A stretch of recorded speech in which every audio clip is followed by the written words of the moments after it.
Escalation of violence in Enga concerning transportation a struggle for remote Edaki. And ashes of missionary brought back.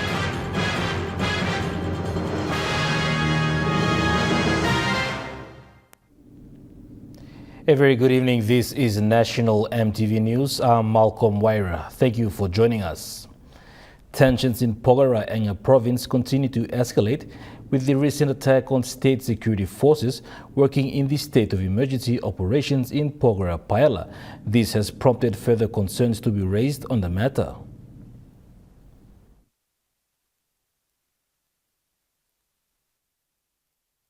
The ambush was what the Acting Assistant Commissioner of Police Western End and Porgera SOE Controller Joseph Tondop called a criminal attack. He said the officers were executing a lawful task authorized by him as the SOE Controller in a convoy from Mount Hagen to Porgera. He said they were passing through the emergency access route past the Mulitaka disaster area when armed men blocked the road and opened fire on them. He said the SSF officers were obliged to return fire in self-defense. None of the officers were reported to have been injured. In a statement by the opposition leader Douglas Tumeriesa, who expressed being grateful none of the security personnel or mining staff were harmed in this altercation. He said while there are reports of at least one criminal casualty, the response by the security forces was justified and was an act of self-defense. Mr. Tumeriesa said this situation has been spiraling out of control for months, and the fact that armed villagers are no longer afraid to attack security personnel means there is zero respect for the rule of law. In a statement as well, the Commissioner of Police, David Manning, has reaffirmed his support for security personnel working to restore order in the Porgera Valley using up to lethal force to keep innocent people safe and reinforce the rule of law. He emphasized that our people and our country will not be held to ransom by criminals who use violence and fail to respect the rule of law. Mr. Manning in his statement also welcomed the arrest of 62 illegal miners who he said were caught red-handed attempting to steal gold-bearing material. He said the activities of illegal miners also places many other lives at risk and will result in serious jail time. Natasha Ovoy, National EMTV News. The remains of one of the Christian Apostolic Fellowship pioneer missionaries, late Pastor John W.J. Hewitt, was brought back to PNG this afternoon from Australia. The ashes were brought back by his son and daughter to fulfill the late missionary's wish, who came in the early 60s and spread the word of God in Enga province.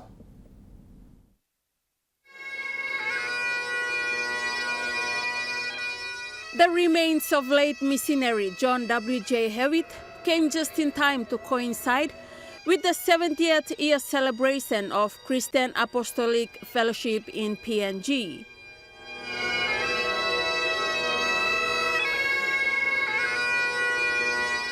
The son of late missionary Dale Hewitt came with his father to PNG in the early 1960s. When he was 2 years old, recalled what his father said. When they flew from Australia to Papua New Guinea in 1962, it wouldn't have been much of an aeroplane, not like the jet plane we came on today.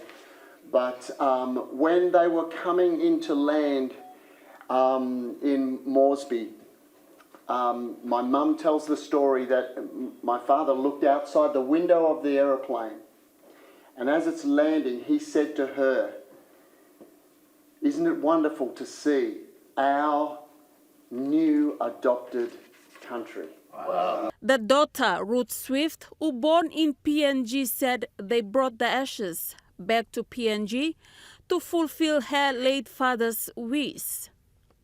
For my dad to talk to us as a family, and we asked my father's wishes, he actually said he would like to be brought here to have his resting place. and consequently that is why we have got his ashes. It is easier to bring ashes to a land than a body. And Body of Christ Deputy Chairman Michael Wilson confirmed that missionaries have done a lot in PNG. And I mean, people can write us off and countries can write us off and say that Papua New Guinea is this and that. But it is the people that actually laid down their lives to pay the price out there in the rural areas to serve the people of this land, cherish that, and they believe and they have faith in Papua New Guinea that we can become a better nation. The Deputy President of Christian Apostolic Fellowship, Matthew Tapus, thanked the children of the late missionary to fulfill their father's wish. A special person who had called by God to come to us in Papua New Guinea, and particularly to Enga province, and to settle in Liga. What a calling it was, who came and laid the foundation of this nation. Present to witness the event was the member for Kandep Open, Don Polye, said this is his first time to witness such. With diplomats, with public servants who come to work in PNG and so forth, and they don't send ashes, so I've never had experience of receiving ash on behalf of the people of Papua. This is the first of its kind I'm receiving. Meanwhile, the late missionary's wife is 90 years old, and she is still alive but couldn't make it to PNG at this age with their children.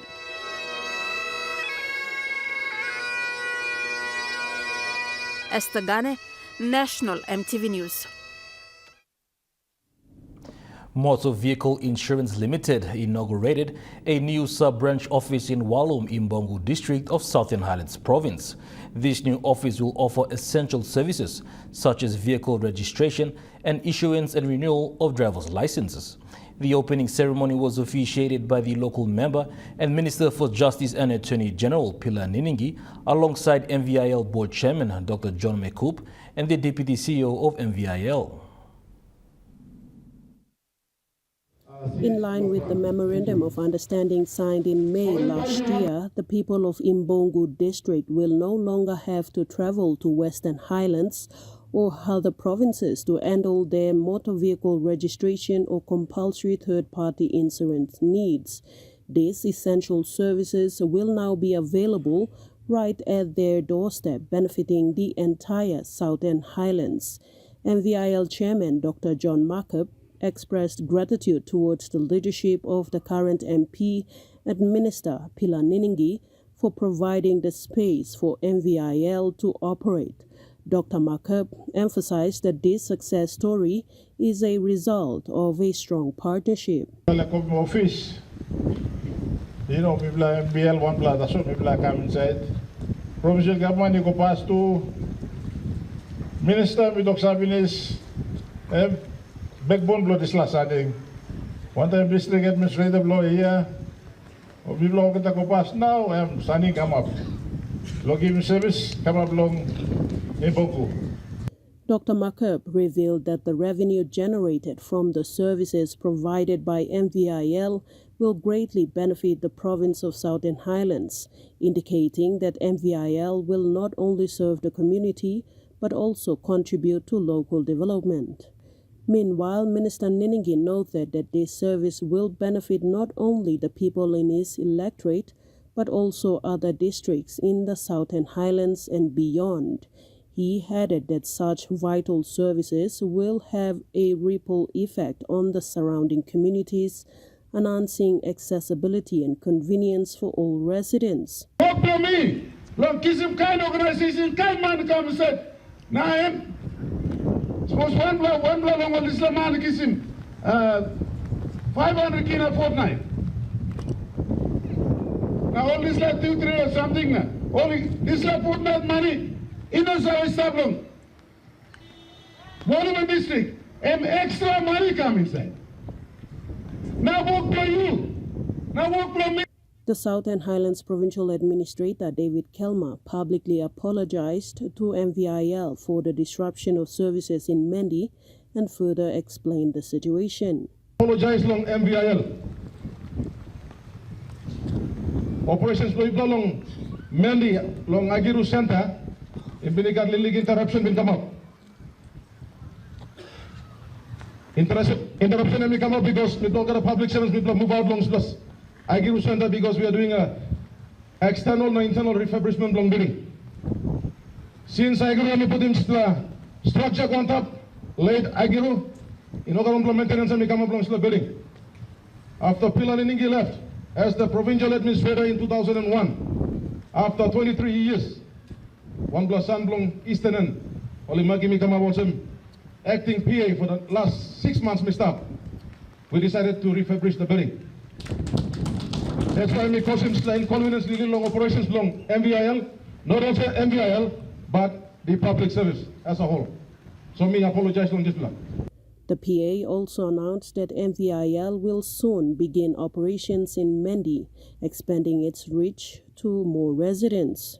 The event concluded on a high note with the minister being the first client served at the counter registering his vehicle, marking a significant milestone for MVIL and the community.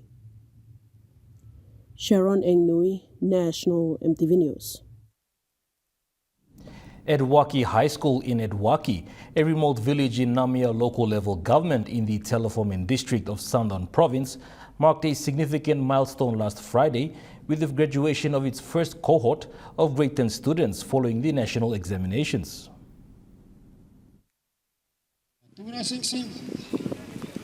Officially registered in 2021 as Edaki High, the school consists of 140 students, evenly split between 70 grade 9 and 70 grade 10 pupils, along with 7 dedicated teachers as staff.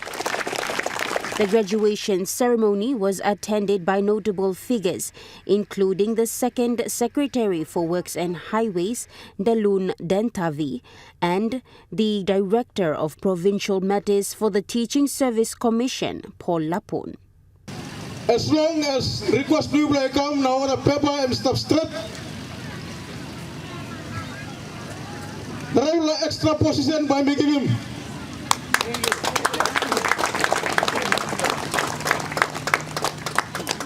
Lo making this the status for this the school by come up level 9 secondary school.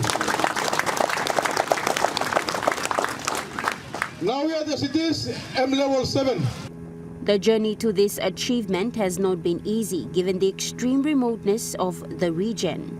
Principal Otto Yivia emphasized the school's struggle to survive and grow, stating that the demand for quality education in this isolated area is critical in today's world. And then also, if you sort of listen to the speeches, like the MP is moving very, very fast, not actually giving sufficient time also for the school to actually to roll out the high school status for at least 5 or 6 years, before elevating the status. It's like having the first year we have the first lot of grade 10s graduating, and then comes in the secondary status coming in. So, like, to me, it's a little bit a bit too fast. While the community is optimistic about this development, Ivia cautioned that more infrastructure and resources are needed before the school can officially transition to secondary status.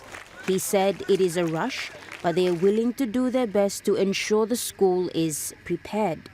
But otherwise, like, he has decided, and he is going to stand behind it. He is going to fund it. So we're kind of just flowing with him. But I'm also thankful that the department is also now seeing through the negotiations with the Office of the MP and the National Department of Education. And of course, I see the National Secretary, Department Secretary, Dr. Uke Kombra, is also playing a very important role in there as well, in the changes that are taking place. Known for its production of Sandaun Kwila timber, Edaki remains largely unseen by the outside world. However, the commitment to enhancing educational opportunities in this remote area is a promising step toward a better future for its students. Meanwhile, Edaki, like many remote regions, faces significant transportation challenges, and it continues to struggle with accessibility, affecting the community and its education facilities.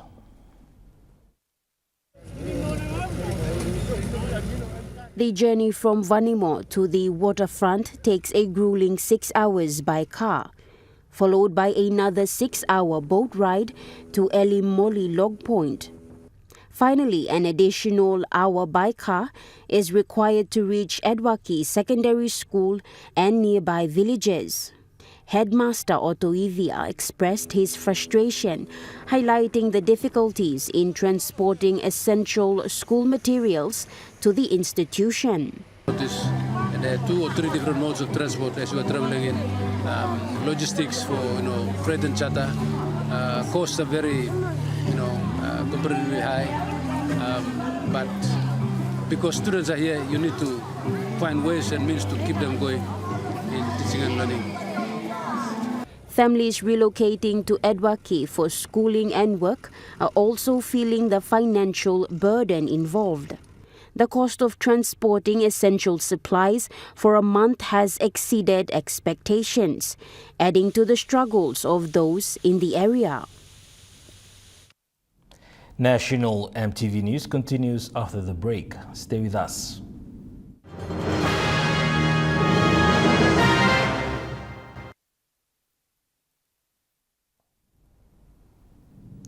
You're watching National MTV News.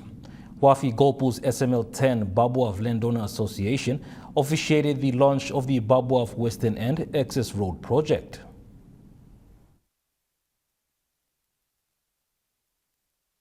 President of the Babuaf Landowner Association, Jack Raban, stated during the launch that this project will address the urgent priority area of accessibility through road to goods and services.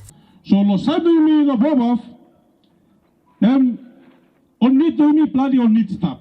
So time you mix some money, you be prioritizing 1M agent na 1M district the community. Milkim need lo yupi ausik na rodbokal.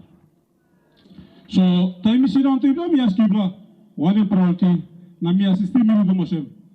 Lo nara pa all service ba come inside school ausik wara one something road must go laos tua lo bring moga service go inside laos tua.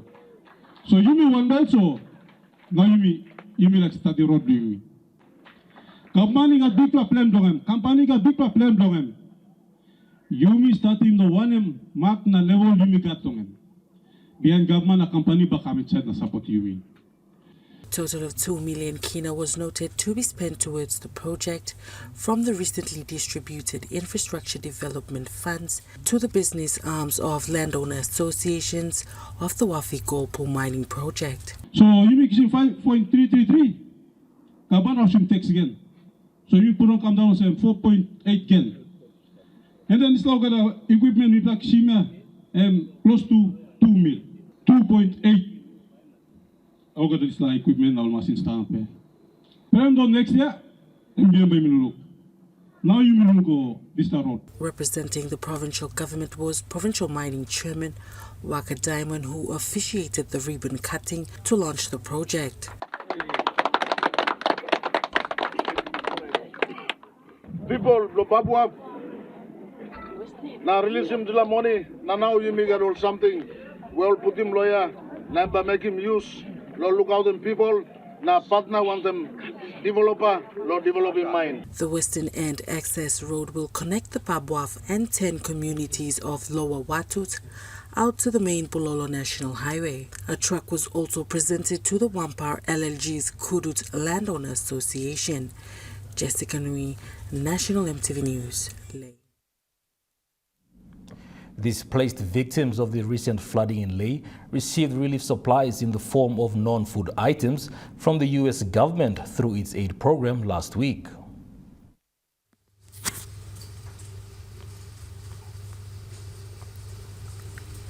"52 affected households in the six-pack community of Leh's Bomayong received packs of essentials including water containers, pots and utensils to assist them resettle. the International Organization of Migration and the United States Institute of Peace have been working closely with the Provincial Disaster Office to identify those affected and provide much-needed immediate relief. Community leader James Bao expressed his gratitude towards the support from the U.S. government while also calling on the provincial government for its intervention. Reality something when Rosi map ground no mipla go mipla look. Na mipla sira no so nem. When mipla kai ke o mipla no kai ke mipla start no life also nem. And mipla come na mipla look. Na mipla stand up na mipla give mipla one something no se. USIP wanted IOM na more disaster mipla come inside long. Giving this relief no mipla mixing this time na mito mipla thank you. Big man one plava give him blessing no mipla. Long passing long help him. Mipla stop here mipla so through. Mipla no look one help him come inside. Through day one yet disaster come na give mipla sale. And molisa sale mo half mipla lo walking. Kanata so lo same government lo mipla. But now same donor you come inside for volunteer donor you come inside now. Help him you come give mipla talk thank you through.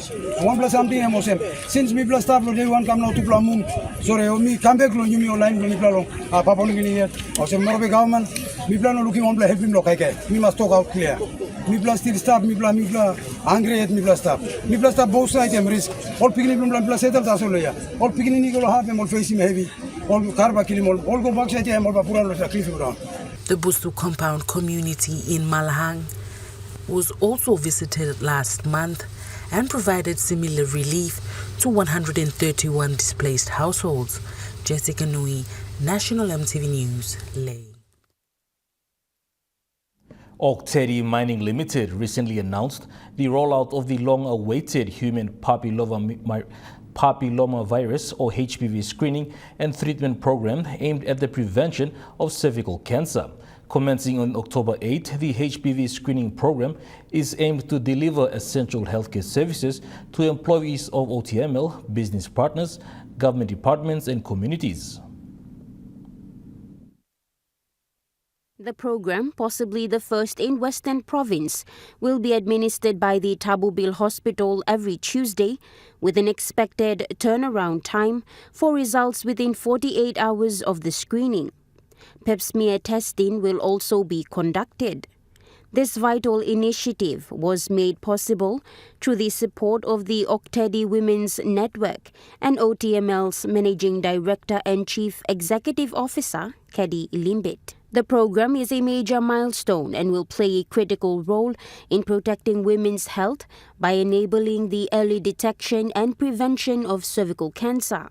It is noted that apart from the screening process, OTML has added a bonus activity for those women who test positive for high-risk HPV types by providing treatment. The HPV screening procedure takes less than 5 minutes, requires no hospitalization or anesthesia, and is conducted using a thermocoagulator probe. If the test results return positive for high-risk HPV types, that doesn't mean a patient has cervical cancer.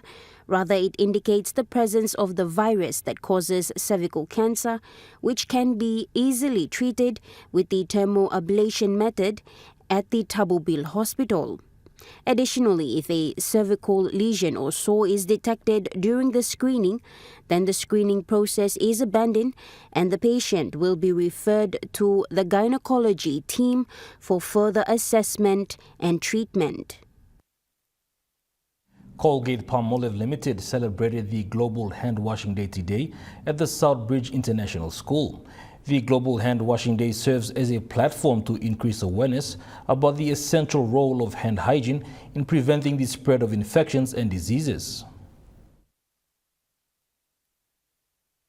The main launch of Global Handwashing Day in PNG held at Southbridge's International School with over 300 students and staff participated. The General Manager of Colgate-Palmolive Limited, John Wood, said the Clean Hands Good Health program has positively impacted over 2 million children since 2012. Despite the progress made in hygiene awareness, maintaining and improving hand hygiene remains crucial. Effective hand washing can reduce diarrheal diseases by around 30% and respiratory infections by up to 20%. Furthermore, it plays a vital role in preventing the transmission of various outbreak-related viruses and contributes to reducing healthcare-associated infections. Hand washing has also been linked to reduced rates of school absenteeism and improves overall well-being. Communities, families and individuals are encouraged to practice regular hand washing to build healthy habits, reduce the spread of germs and diseases and maintain good health. Global Hand Washing Day calls upon everyone from governments and donor organisations to businesses, suppliers and community institutions to prioritise and promote hand hygiene by ensuring access to hand washing facilities and fostering behavioural change.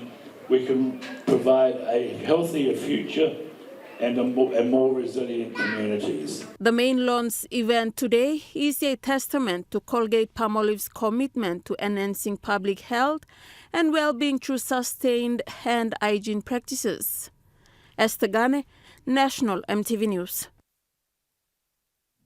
Pepsi has launched its major promotion, Thirsty for Match, today in Port Moresby. The promotion worth 1 million kina starts today and will run for 9 weeks. This major promotion is a way to add value to the customer shopping around the country during this Christmas. Everyone all over the country can take part in this. It's very simple to take part. All you have to do is buy 2 or more cans of Pepsi. Write your name and number at the back of the receipt, enter it into the entry box, and you could win one of over 400 merch packs, each valued at 2,500 kina. And as you can see behind, as well as what I'm wearing, some fantastic items that are up to be won. Promotion for Pacific Industries, for Pepsi as well. We think it's at the right time of the year as well, just leading up into Christmas. People are getting excited for the time of the year, and we really want to celebrate this with everyone by running this type of promotion. Pepsi marketing manager Nathaniel Lepani explained the process of the promotion and the value of the prizes to be won. Basically launched the promotion, the Pepsi Thirsty for Merch promotion, to the public, to all those who are attending here, as well as highlighting a cool aspect of this campaign, which I feel we're super proud about, which is engaging with our influencers, as you may have seen before. They're local talent, local influencers. We're so proud to have them involved in this campaign.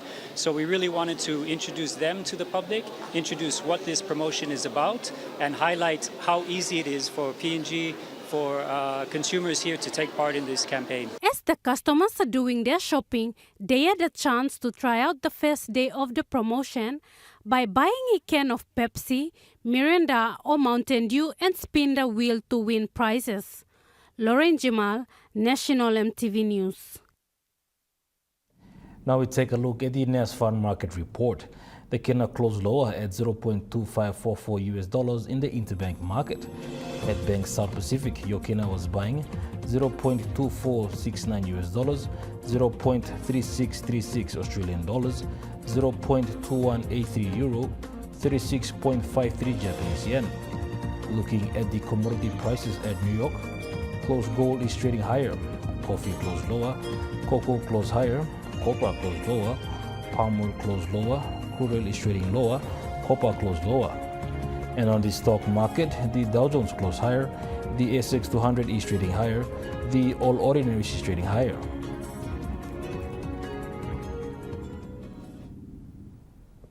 National EMTV News continues after the break. Stay with us.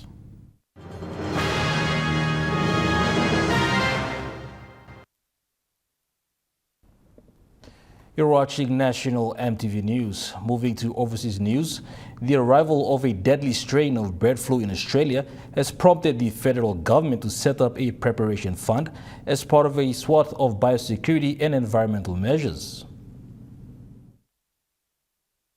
The $95 million announced by the federal government will be used to prevent this deadly strain of bird flu from entering Australia or reducing the impact if it does happen to enter Australia. Now, Australia is the only continent that has had no cases of the deadly H5N1 strain of bird flu. We have had other strains enter Australia. We've had 3 strains which has caused the death of more than 2 million chickens. It's also had other impacts such as creating an egg shortage across the nation.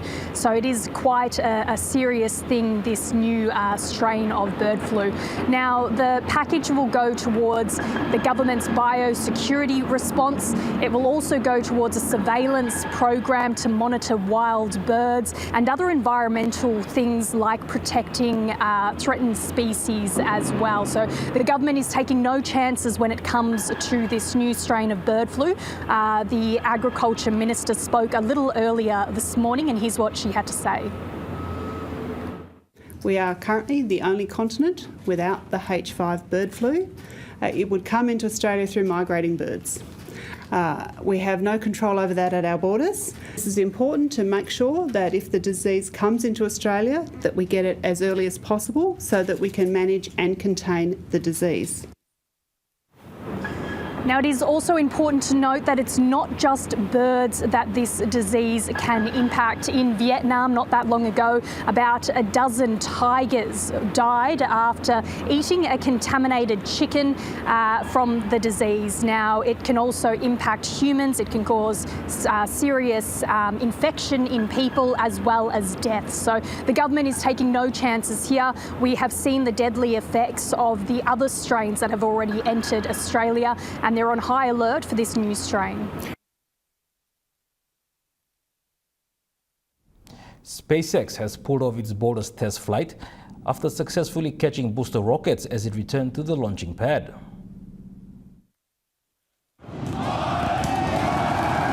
It's the most powerful rocket ever built, and it's about to make history. We have liftoff. A perfect takeoff. Vehicles pitching downrange. Stage separation. Followed by a successful separation of the first and second stages. That's what normally happens during rocket launches. But now, watch this. Instead of crashing into the sea, the lower stage makes its way back to the launch pad. It's falling at supersonic speed, but its engines fire to slow it down. Then most of them are turned off so that it gently makes its way to the launch tower.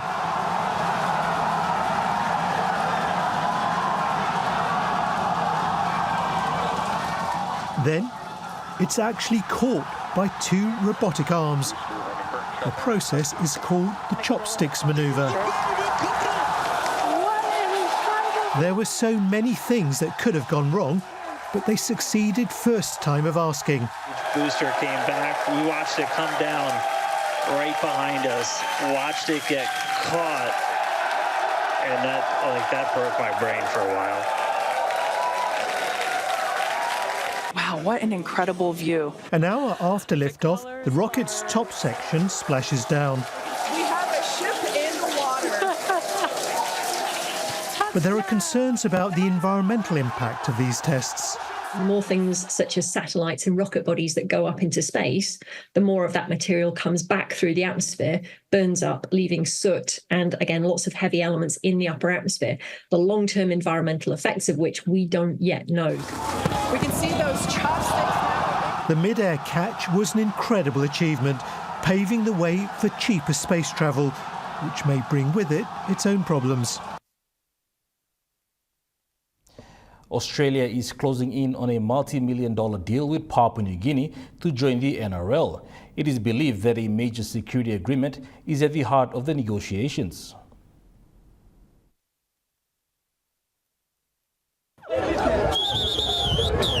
On the the rugby field, it's a game of sport, but off the pitch, the contest is one of geostrategic influence. Australia is negotiating a deal that could see it provide up to $600 million in funding over 10 years to help PNG get a team in the NRL. In return, Australia wants a promise that PNG won't sign a security pact with China that would allow it to base police or military troops in the Pacific country. Australia's Minister for the Pacific, Pat Conroy, didn't give details about the security element, but says the deal will help bring the two nations closer together. Only 4 kilometres separates the two countries. You could swim between the two countries if you weren't worried about crocodiles, and you should be. And rugby league is one element of our soft diplomacy. It comes at a time of intense geopolitical competition in the region after Solomon Islands signed a wide-ranging security pact with China in 2022. Minister Conroy met PNG's Prime Minister James Marape and NRL Chief Andrew Abdo on the sidelines of the Prime Minister's 13 rugby league games in Port Moresby yesterday. It's unclear exactly when the final deal will be announced, with negotiations ongoing, but all parties say they're feeling optimistic. National MTV News continues after the break with Trukai Sports. Stay with us.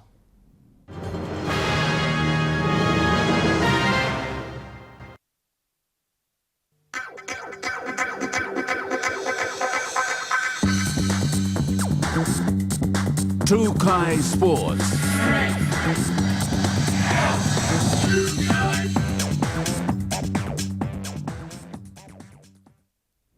Welcome to Trukai Sports. The Prime Minister's 13th match between Papua New Guinea and Australia ended with Australia securing a 42-20 victory at the Santos National Football Stadium in Port Moresby. Papua New Guinea's Prime Minister Stettin fought with heart and passion against a tough Australian side, losing 20-42 in a thrilling match. From the first whistle to the last, the PNG team gave everything, refusing to back down.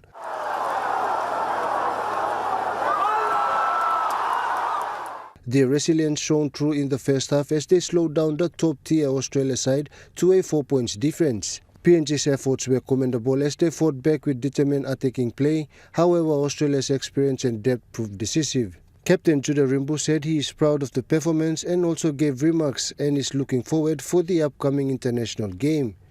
I reckon they'll make it because coach said top 30, so I think most of the PM Stadium boys going to make it to top 30 for Pack Cup. But yeah, it's really good that the boys that named in the Pack Cup really play well today, and I know they give some headache to coach, but it depends on coach, whoever he wants to pick in the first 17 for next week game. But yeah, we're just looking forward for next week. Whoever picks and they represent us. So. Rimbu further acknowledges teammates, coach and the management. Yeah, definitely. There's a battle between us. I got a lot of respect to Edwin, Liam. They played before me, so I got a lot of respect for them. Whoever, as I've said earlier, whoever coach pick, that's they're representing us. So I'm really grateful to have the best hookers in the comp as well. While PNG fell short, their spirited display continues to highlight the growing competitiveness of rugby league in the Pacific region.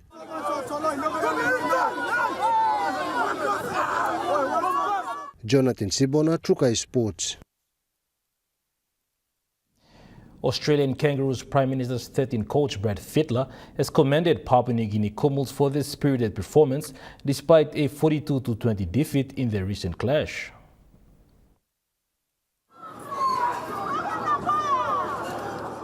In an interview with Trukai Sports, Australia's Prime Minister's 13th coach Brad Fitler acknowledged the PNG's strong energy and physicality, highlighting their ability to challenge his team in key moments of the game.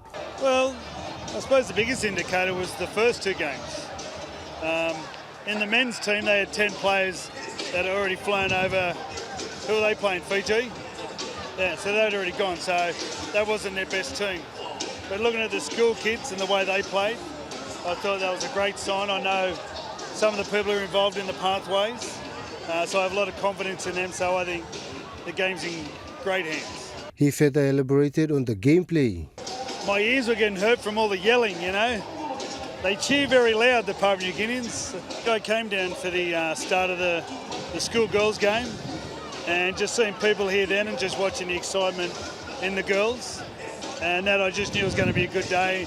Our game was good, although we obviously got 12 points down early, and then what they did in that next 20 minutes just was very professional, and I think that we won the game there. So I think all in all, talking to the players, no one got injured, and they all had a great experience.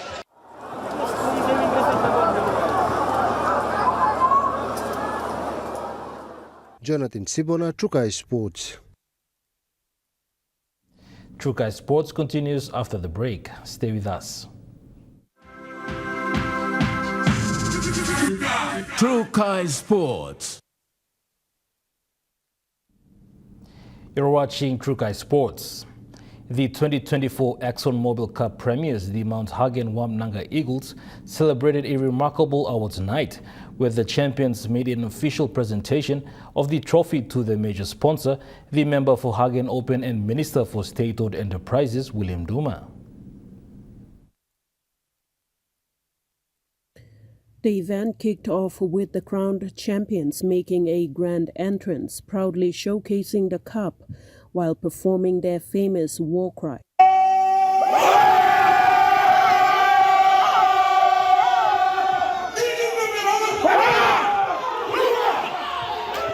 The atmosphere was electric as hundreds of local purchased tickets to witness this historic occasion. For the people of Western Highlands, this victory marks a first in their history, untying tribes and clans from all districts to stand united and celebrate. The highlight of the evening was the presentation of the cup to the major sponsor, the member for Hagen Open, and State Minister William Duma, who was flanked by the provincial member Wairapa, Minister for Commerce and Trade Bakri Edaki, and member for Mulbaya Jacob Maki. In his remarks, Minister Duma acknowledged Wairapa's efforts in reinstating the pride of Western Highlands. Because you are also a member of that board. But you working one special decision long reinstalling this missing eagle. And pride has to do Western Islands, where gradually you are not thinking with Islam, but God gave you wisdom and you made a decision law. Buying this eagle sculpture all the way from one country, Finland, you not clear, but you went out of your way to do that, and you can't come. And on top of that, you asked him, on eagle's place or current eagle one tap now, Landel Mantok, all wooden spoon and one can meaning. But God gave you vision and you're working now. That was the beginning of good things to come. So, me like to thank you, Islam. Me brother me, but something you make him and it's special. Duma urged all stakeholders to maintain the current momentum and revealed that the city authority would continue to support the Mount Hagen Eagles. The event also featured the presentation of awards to individual players based on their outstanding performances across various categories, with each VIP having the honor of presenting these awards. Additionally, provincial member Wairapa surprised the players with special gifts to take home, adding a personal touch to these unforgettable nights. Sharon Ingnui, Trukai Sports. That ends Trukai Sports. The Money Plus weather report is next. Stay with us. Trukai Sports.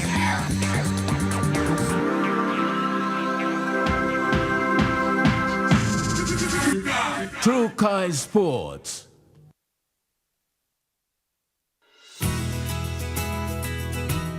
This weather update is proudly brought to you by MoneyPlus, with you always.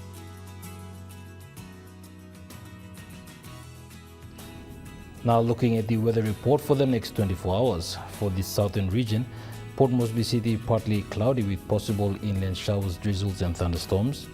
Daru partly cloudy with possible inland showers and drizzles. Kerama cloudy periods with rain showers and possible thunderstorms. Alota partly cloudy with possible showers, drizzles and thunderstorms. Popundetta cloudy periods with few showers and possible thunderstorms.